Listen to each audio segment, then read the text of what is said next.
Welcome to the AACS Daily News. We recently spoke with Mayor Paul Heroux about a recently proposed environmental ordinance that aims to reduce the use of harmful products. Here is the third part of our interview. So one of the criticisms of pretty much all of these is that people could go into other communities and bring those things here into Attleboro. And that's true, because we're not actually telling people that they cannot use these products. We're just telling commercial establishments that they may not distribute them, either as part of a sale or for sale themselves. But if other people bring things into Attleboro, that's going to happen.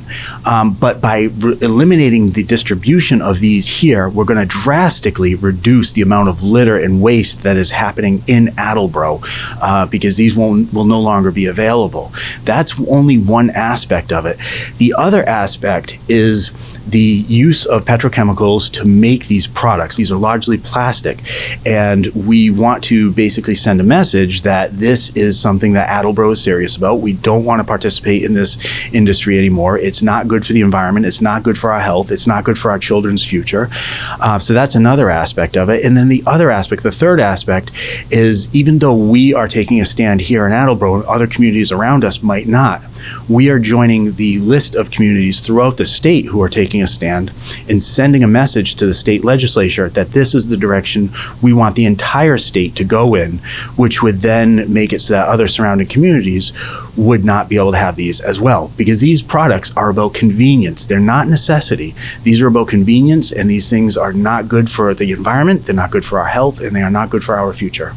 One of the contentious ones was the use of plastic water bottles, and there have been probably about 18 communities in the state that have banned the use of plastic water bottles, that's single-use plastic water bottles. You might see those in Poland Springs or Evian, and there are a lot of people who are concerned about that because they seem to think that bottled water is healthier than tap water. The fact is that the bottled water industry has far fewer regulations and oversight on it than does tap water. Tap water is oftentimes what ends up in bottled water. Maybe sometimes there's a little bit of filtration, but bottled water is often 2,000 to 3,000 times more expensive than tap water.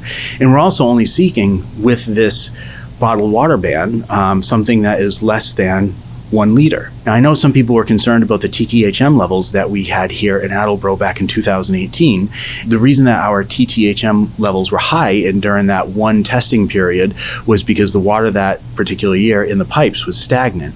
When people were not using water as much, the chlorine in the water interacted with the naturally occurring organics in the water, and there's no way around that. Those two things are necessary, and that's what produced the TTHMs. The amount that we had here in our water supply a couple of years ago, you would need to consume that level for 70 years before it became a problem. So the level was actually so small that it was nothing that anybody should have to be worried about. Now, we have several programs that are going on within the water department to make Attleboro's water the cleanest and the best in the area.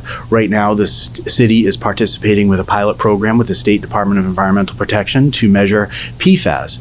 And our first measurement of PFAS showed that we are actually below the new state standard, and the new state standard is 20 parts per trillion. The old state standard was 70 parts per trillion, and the standard before that was 700 parts per trillion. Now, we are going to be participating in a program where we are measuring the type of PFAS that's coming in, and once we figure out what that looks like, we're going to invest in a filtration system so that way it filters all of that out. Now, that's something that the federal government doesn't require. The state of Massachusetts does require it, and right now we are actually at the forefront of a pilot program with not all the cities and towns in the state are even measuring what they're doing, but we took it upon ourselves to do that because we wanted to be at the front of the pack.